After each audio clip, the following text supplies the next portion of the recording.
नमस्कार मित्रों। आज मैं फिर से एक कहानी लेकर आप लोगों के सामने उपस्थित हुई हूँ। कहते हैं सतयुग की बात है, सुप्रतीक नाम के प्रसिद्ध एक महान राजा थे। उनकी 2 रानियाँ थीं। वे 2 रानियाँ किसी भी चीज़ में एक दूसरे से कम नहीं थी। उनका एक का नाम था विद्युत प्रभा और दूसरी का कांतिमती था। दोनों रानियाँ राजा को बहुत ही प्रिय थी। बस राजा को एक ही चीज़ का बहुत ही दुख था कि उनकी कोई संतान नहीं थी, इसलिए वो हमेशा दुखी रहते थे। एक दिन वे राजा सुप्रतीक पर्वतों में श्रेष्ठ चित्रकूट पर्वत पर गए और वहाँ उन्हें अत्रि नंदन दुर्वासा की विधिपूर्वक आराधना की। वर प्राप्ति की इच्छा रखने के कारण राजा सुप्रतीक बहुत समय तक यत्नपूर्वक सेवा करते रहे और उनकी सेवा से ऋषि प्रसन्न हो गए। राजा को जब वर देने के लिए वे तैयार हुए, उस समय मुनिवर कुछ कहने ही जा रहे थे कि उसी समय देवराज इंद्र अपनी ऐरावत हाथी पर चढ़कर वहाँ पहुँच गए। वे चारों ओर से देवसेना से घिरे हुए थे। वे वहाँ आकर चुपचाप खड़े हो गए, परंतु महर्षि दुर्वासा को देवराज इंद्र के प्रति बहुत ही स्नेह था। वे उनसे ये उम्मीद करते थे कि वो उनका सम्मान करेंगे, परंतु जब इंद्र उनके प्रति किसी भी प्रीति का प्रदर्शन नहीं किए तो वे क्रुद्ध हो गए और क्रोधित होकर वे देवराज इंद्र को कठोर श्राप दे दिए कि हे मूर्ख, तुमने मेरा जो अपमान किया है, इसके फलस्वरूप तुम अपने राज्य से निष्कासित हो जाओगे और दूसरे लोक में जाकर तुम्हें निवास करना पड़ेगा। इस प्रकार देवेंद्र इस प्रकार कहकर मुनि ने उस राजा सुप्रतीक से कहा कि तुम्हें एक अत्यंत बलवान पुत्र प्राप्त होगा और वह इंद्र के समान रूपवान, श्री संपन्न, महाप्रतापी, विद्या के प्रभाव और तत्व को भली भांति जानने वाला होगा। इस प्रकार उसे वर मिल गया और वर लेकर मुनि दुर्वासा वहाँ से दूसरे स्थान को चले गए। अब इधर राजा सुप्रतीक अब वर को प्राप्त करके अपने राज्य लौट आए और कुछ समय के बाद विद्युत प्रभा एक पुत्र को जन्म दिया जिसका नाम दुर्जय था। और वह दुर्वासा मुनि वहाँ खुद पधारे और वे उन बालक के जातक कर्म आदि संस्कार किए। साथ ही साथ महर्षि अपने तपोबल से उस बालक के स्वभाव को भी सौम्य बना दिया। वह वेद शास्त्रों का परागामी विद्वान, धर्मात्मा एवं पवित्र बना दिया। राजा सुप्रतीक की जो दूसरी पत्नी थी सौभाग्यवती, वह भी सुधुम्न नाम के एक पुत्र को जन्म दी। वे भी वेदांग का ज्ञाता हुआ। महाराज की जो पत्नी थी सौभाग्यवती, वह राजधानी वाराणसी में थी। एक बार उनका पुत्र जब उनके पास बैठा हुआ था, उस समय दुर्जय काफ़ी युवक हो चुके थे और राजा वृद्धावस्था में आ चुके थे। तब राजा ने उसे देखा और सोचा कि अब दुर्जय राजा बनने योग्य हो गया है। यह सोचकर वो राज्य सौंप देने का विचार किया। फिर उसे धर्मात्मा नरेश ने अपने राजकुमार दुर्जय को सौंप दिया और स्वयं ही चित्रकूट में तपस्या के लिए चले गए। इधर राजा दुर्जय राज्यकाज में पूरी तरह व्यस्त हो गया। उनके पास घोड़े, रथ आदि सभी चतुरांगिनी सेना थी। उसके बाद भी वह चिंता में थे और राजा अपनी राज्य का विस्तार करने के लिए दूसरे राज्यों पर आक्रमण करते हुए अपने राज्य में मिलाते गए। इस प्रकार वह उत्तर दिशा में प्रस्थान करके पूरे राज्य को जीत लिया और फिर सारा स्थान जो सुमेरु पर्वत का मध्य भाग था, वहाँ पर अपना शासन स्थापित कर लिया। इस प्रकार जब राजा दुर्जय ने संपूर्ण द्वीप पर अपना अधिकार जमा लिया, तब वह देवताओं के सहित इंद्र को भी जीतने के लिए आगे बढ़े और सुमेरु पर्वत पर जाकर वहाँ अनेक देवता, गंधर्व, दानव, किन्नर, दैत्यों को भी परास्त किया। तब ब्रह्मपुत्र नारद जी ने दुर्जय के विजय के विषय में देवराज इंद्र को सूचना दी। देवराज इंद्र उसी क्षण लोकपालों के साथ जाकर उसका वध करने के लिए चल पड़े, किंतु जल्दी ही राजा दुर्जय ने अपने शस्त्रों के सामने उन्होंने घुटने टेक दिए और देवराज इंद्र हार गए। इसके बाद देवराज इंद्र सुमेरु को छोड़कर मर्तलोक में आज चले गए और राजा दुर्जय इसके आगे क्या हुआ। वहीं पर दो तपस्वी भी विराजमान थे। उन्हें देखकर राजा दुर्जय अपनी हाथी से उतरकर उन तपस्वियों के पास गया और प्रणाम करके पूछे कि हे महान तपस्वी, आप दोनों कौन हैं? वे दोनों कहे, हम हेत्री और प्रिहेत्री हैं। तब वे दोनों तपस्वी ने राजा दुर्जय से उनका परिचय पूछा। तब वे बोले कि सुप्रतीक नाम के जो प्रसिद्ध राजा हैं, मैं उनका पुत्र दुर्जय हूँ और भूमंडल के सभी राजाओं को जीतने की इच्छा से यहाँ आया हुआ हूँ। यह सुनकर दोनों तपस्वी ने कहा कि हम दोनों स्वयंभू मनु के पुत्र हैं और हम देवताओं को जीतकर सर्वथा नष्ट कर देने के विचार से सुमेरु पर्वत पर गए थे। उस समय हमारे पास बहुत बड़ी विशाल सेना थी, जिसमें हाथी, घोड़े, रथ एवं रथ भरे हुए थे। देवता भी सैकड़ों और हजारों की संख्या में थे। उनके पास ये महान सेना थी, किंतु असुरों के प्रहार से उनके सभी सैनिक अपने प्राणों से हाथ धो बैठे। यह देखकर सभी देवता क्षीर सागर में जाकर श्री हरि से प्रार्थना करने लगे कि वे असुरों का सर्वनाश करें। इस प्रकार जब देवताओं ने भगवान नारायण से प्रार्थना की, तब श्री हरि बोले, उन असुरों का संहार करने के लिए मैं अवश्य जाऊंगा।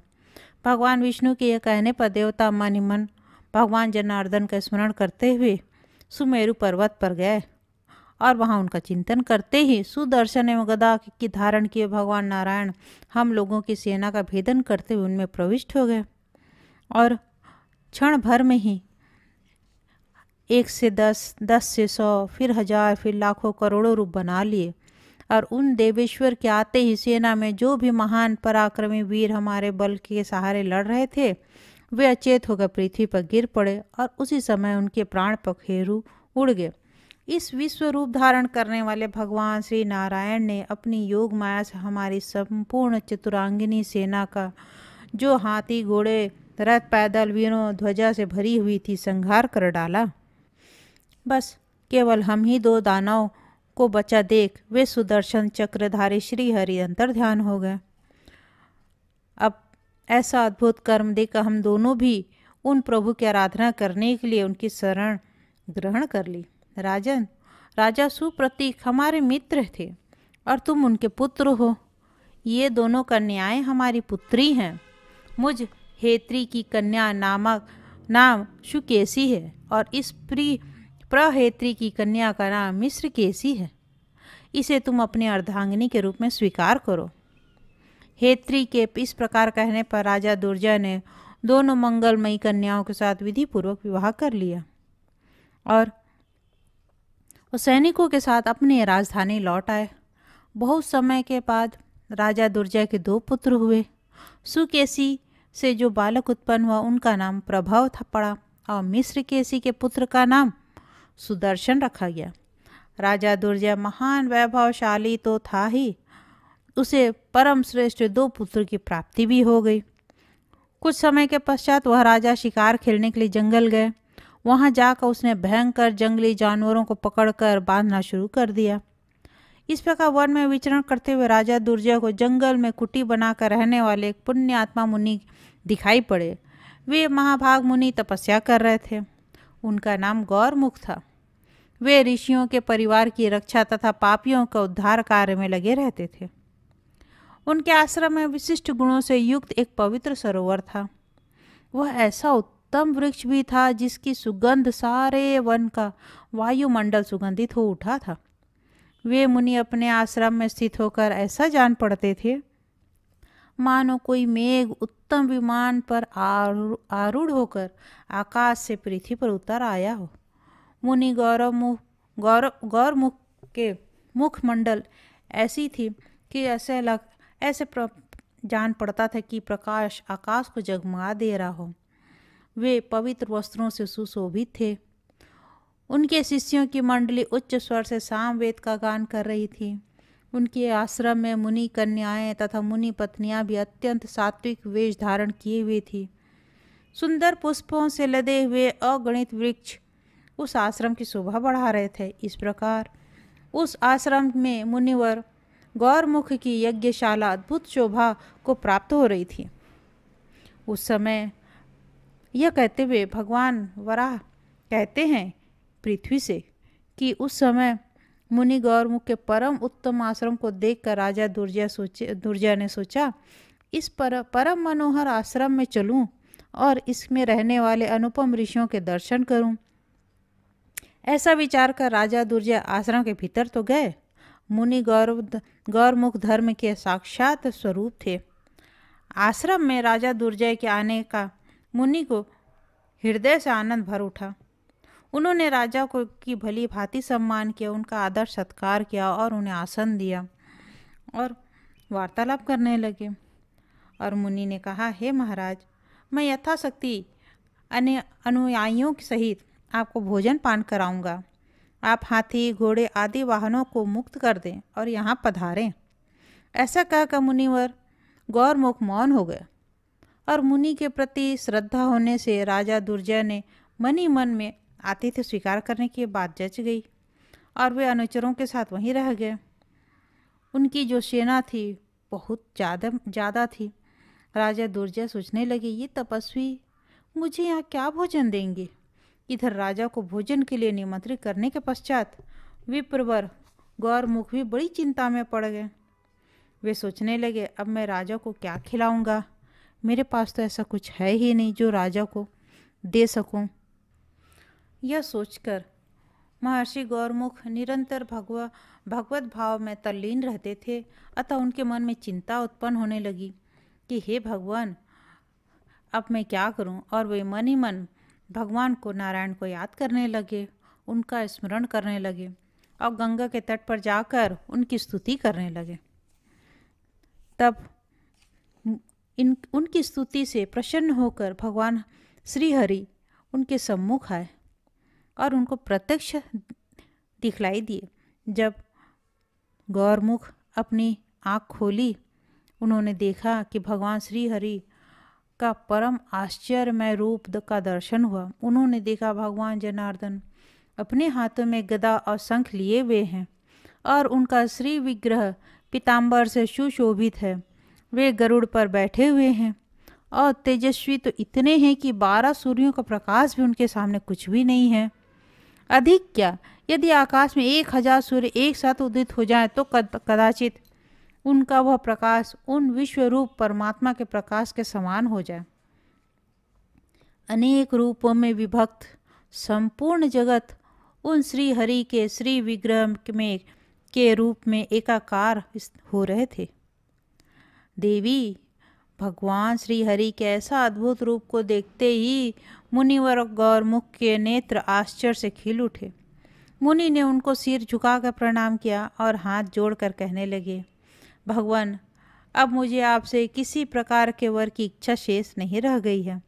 मैं केवल यही चाहता हूँ कि इस समय राजा दुर्जय को जिस किसी भी भांति मेरे आश्रम पर अपने सैनिकों या वाहनों के साथ भोजन प्राप्त हो जाए। कल तो वह अपने घर चले ही जाएंगे। इस प्रकार मुनिवर गौरमुख के प्रार्थना करने पर देवेश्वर श्री हरि कि चिंतन मात्र से सिद्धि प्रदान करने वाले एक महान कांतिमान चिंतामणि रत्न उन्हें देकर वे अंतर्ध्यान हो गए।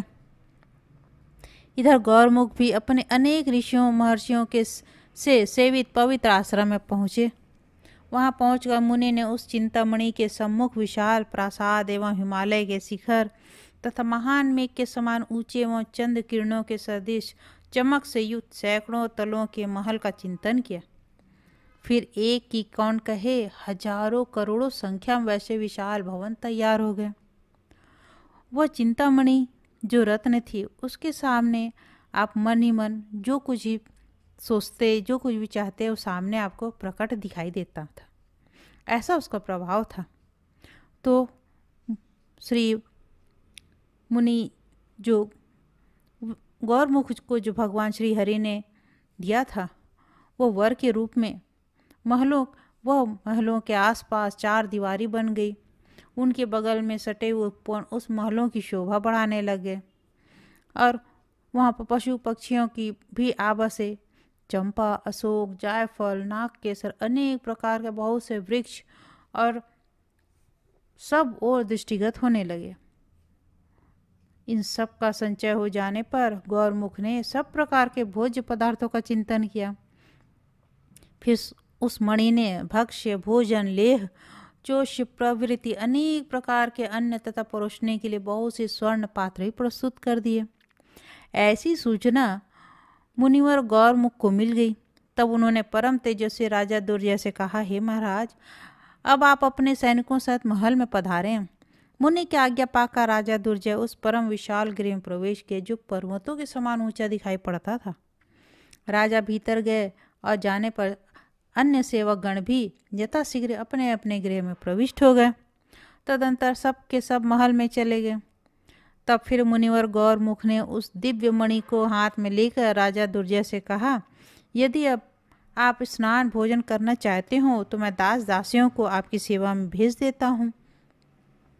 इस प्रकार कहकर गौरमुख ने राजा के देखते देखते भगवान विष्णु से प्राप्त चिंतामणि को एकांत स्थान में स्थापित कर दिया। शुद्ध एवं प्रभावपूर्ण उस चिंतामणि के वहां रखते ही हजारों दिव्य रूप वाली स्त्रियां प्रकट हो गई।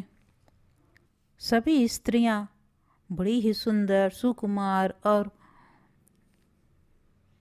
अनुलेपनों से अलंकृत थी। उनके कपोल, केश, आंखें बड़ी ही सुंदर थी। वे सोने के पात्रों को लेकर चल रही। इस प्रकार कार्य करने वाले कुशल अनेक पुरुष भी एक साथ राजा दुर्जय की सेवा में लग गए। और जिस समय राजा दुर्जय स्नान करने लगे तो कुछ स्त्रियां इंद्र के स्नान काल के समान ही उनके सामने भी नाचने लगी और गाने लगी। इस प्रकार दिव्य उपचारों के साथ महाभाग राजा दुर्जय का स्नान कार्य संपन्न हुआ। अब राजा दुर्जय बड़े आश्चर्य में पड़ गए और सोचने लगे, इस मुनि की तपस्या का प्रभाव है या अथवा इस चिंतामणि का। फिर उसने स्नान किया, उत्तम वस्त्र पहने और भांति भांति के अन्नों से बने भोजन को ग्रहण किया। उस समय मुनिवर गौरमुख के जिस प्रकार राजा दुर्जय की सेवा में सत्कार किया, वैसे वे राजा के सेवकों की सेवा में भी संलग्न रहे। राजा अपने सेवकों, सैनिकों और वाहनों के साथ भोजन पर बैठा ही था कि इतने में भगवान भास्कर अस्तांचल को पधारे, अर्थात संध्या हो चुकी थी। आकाश लाल हो चुका था। अब शरद ऋतु स्वच्छ चंद्रमा से मंडित रात्रि आ गई, अर्थात अब रात्रि की ओर समय बढ़ चुका था। सभी कोई उस चंद्रमा के साथ उसकी शोभा अधिक पा रही थी, क्योंकि प्राणियों की ऐसी धारणा है कि दूसरे के पक्ष में गया हुआ कोई भी व्यक्ति अपने भिन्न स्वभाव के कारण शोभा नहीं पाता। अब चंद्रमा की चमकती हुई किरणें सबको प्रसन्न करने में पूर्ण समर्थ थी, किंतु उनसे भी सभी प्रेम नहीं करते हैं। अब तक नरेश को सभी सेवक एवं स्वयं भी भोजन, वस्त्र, आभूषण से संतृप्त हो चुके थे। अब उनके सोने का समय आ गया था। अब उनके सोने के लिए बहुत से रत्न जड़ित पलंग भी भिन्न भिन्न कक्षों में उपस्थित हो गए। उन पर सुंदर गद्दे, चादरें बिछी हुई थी। वहाँ पर मनोहारिणी स्त्रियाँ भी वहाँ पर उनकी सेवा के लिए तत्पर थीं। अब उनके जाने के बाद महाप्रतापी राजा भी स्त्रियों से घिरा सुखपूर्वक शयन करने वाले इंद्र की तरह सो गए। इस प्रकार महात्मा गौरमुख स्वागत सत्कार से प्रभावित होकर परम प्रसन्न राजा, उनके सभी सेवक रात हुई और सो गए। रात बीत जाने पर राजा दुर्जय जगकर जब नेत्र खोले तो वे सुंदर स्त्रियां, सभी बहुमूल्य महल, उत्तम उत्तम पलंग सबके सब लुप्त हो गए थे। यह स्थिति देखकर दुर्जय को बड़ा आश्चर्य हुआ। मन में चिंता के बादल उमड़ आए और दुख की लहरें उठने लगी। यह मणि कैसे प्राप्त हो? इस प्रकार की चिंता की लहरियां उनके मन में बार बार उठ रही थी। अतः वे निश्चय किए कि वे इस मणि को गौरमुख के ब्राह्मण से हठपूर्वक छीन लेंगे। फिर वहाँ से चलने के लिए सबको आज्ञा दी। जब मुनि के आश्रम से निकलकर वे थोड़ी दूर गए, उनका वाहन सैनिक सभी बाहर चले आए। तब दुर्जय ने विरोचन नाम के अपने मंत्री से कहा कि तुम मुनि के पास जाकर वह मणि ले आओ। वे मंत्री मुनि के पास गए और गौरमुख के पास जो मणि है उसे मुझे लाकर देने को कहा। मंत्री ने मुनि से कहा, रत्नों से के रखने का उचित पात्र राजा का होता है, इसलिए यह मणि आप राजा दुर्जय को दे दें। मंत्री के ऐसा कहने पर गौरमुख ने क्रोध में आकर उसे कहा, मंत्री तुम उस दुराचारी राजा दुर्जय से स्वयं मेरी बात कह देना, साथ ही मेरा संदेश भी देना कि अरे दुष्ट, तू अभी यहाँ से भाग जा, क्योंकि यह स्थान दुर्जय जैसे दुष्टों के रहने योग्य नहीं है। इस प्रकार द्विजवर गौरमुख के कहने पर दुर्जय का मंत्री विरोचन, जो दूत का काम कर रहा था, राजा के पास गया और ब्राह्मण की कही हुई बातें वह उन्हें सुना दी। गौरमुख के वचन सुनते ही दुर्जय क्रोधाग्नि में भभक उठी। वे क्रोध से भर उठा और उसी क्षण वह नील नामक मंत्री से कहा, तुम अभी जाओ और चाहे जैसे भी हो उस ब्राह्मण से मणि को छीनकर शीघ्र यहाँ लेकर आओ। इस पर नील बहुत से सैनिकों को साथ लेकर गौरमुख के आश्रम की ओर चल पड़ा और वह रथ से नीचे उतरकर जमीन पर आया और अग्निशाला में पहुंचकर उसने मणि को रखे हुए देखा और परम दारुण क्रूर बुद्धि नील के पृथ्वी पर उतरते ही उस मणि से भी अस्त्र शस्त्र लिए हुए अपरिमित शक्तिशाली असंख्य शूरवीर निकल पड़े, जो रथ ध्वजा घोड़ों से सुसज्जित थे और तथा ढाल तलवार धनुष तरकस लिए हुए थे। अब तो दोनों ओर से बहुत ही भयंकर घमासान युद्ध आरंभ हो गया। इतनी भयंकर युद्ध हुई, जहाँ देखो वहीं ही रक्त नजर आने लगे। अस्त्रों का प्रहार एक दूसरे पर भयंकर पूर्व से चलता रहा। दुर्जय के सारे सैनिक मारे गए, फिर भी दुर्जय अपने सैनिकों के साथ खड़ा रहा। जब मुनिवर अपने हाथ में कुशा लिए वन से आश्रम की ओर पहुँचे और दुर्जय को देखे, तब वे वहीं रुक गए और मन ही मन विचार करने लगे कि इस मणि के कारण ही यह सब कुछ हो रहा है और यह भयंकर संग्राम इस मणि के लिए ही आरंभ हुआ है। इस प्रकार सोचते सोचते मुनिवर गौरमुख मन ही मन भगवान श्री हरि का स्मरण किया। उनके स्मरण करते ही पीताम्बर धारण किए हुए भगवान नारायण गरुड़ पर विराजमान होकर मुनि के सामने प्रकट हो गए और बोले, मैं तुम्हारे लिए क्या करूं? तब मुनिवर गौरमुख ने हाथ जोड़कर पुरुषोत्तम भगवान श्री हरि से कहा, हे प्रभु, आप इस पापी दुर्जय को इसकी सेना के सहित मार डालें। मुनि के ऐसा कहते ही अग्नि के समान प्रज्वलित भगवान के सुदर्शन चक्र ने सेना सहित दुर्जय को भस्म कर डाला। यह सब कार्य एक निमेष के भीतर पलक मारते ही संपन्न हो गया। फिर भगवान ने गौरमुख से कहा, मुनि, इस वन में दानवों का परिवार एक निमेष में ही नष्ट हो गया, अतः इस स्थान को नैमिषारण्य क्षेत्र के नाम से प्रसिद्ध होगा। इस तीर्थ में ब्राह्मणों को समुचित निवास होगा। इस वन के भीतर मैं यज्ञ पुरुष के रूप में निवास करूंगा और ये जो 15 दिव्य पुरुष जो मणि से प्रकट हुए थे, वे सतयुग में याज्ञ नाम के से विख्यात राजा होंगे। इस प्रकार कहकर भगवान श्री हरि अंतर ध्यान हो गए और मुनिवर गौरमुख भी अपने आश्रम को आनंद पूर्वक निवास करने लगे। तो यह कथा थी दुर्जय और मुनिवर गौरमुख की। आशा है आपको अच्छी लगी होगी, पसंद आई होगी। अब मैं फिर एक कहानी के साथ आपके सामने उपस्थित होंगी। धन्यवाद। जय हिंद, जय भारत।